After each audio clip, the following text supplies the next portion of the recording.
Halo selamat malam pemirsa, beragam rangkaian informasi di dalam negeri dan juga mancanegara akan kami sampaikan untuk Anda bersama saya Syazawi Sastro. Inilah Top News selengkapnya. Pemerintah memutuskan memperpanjang PPKM darurat hingga akhir Juli. Keputusan tersebut diambil Presiden Joko Widodo dalam rapat kabinet terbatas terkait PPKM darurat.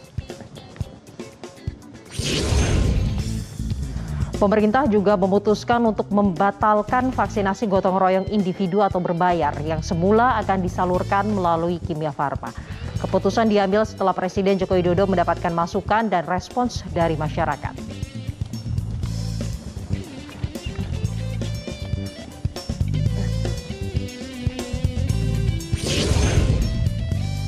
WHO menyatakan bahwa ivermectin hanya digunakan untuk uji klinik COVID-19, bukan untuk pencegahan maupun pengobatan COVID-19. Hal ini sejalan dengan pernyataan BPOM yang belum mengeluarkan izin penggunaan darurat ivermectin sebagai obat COVID-19.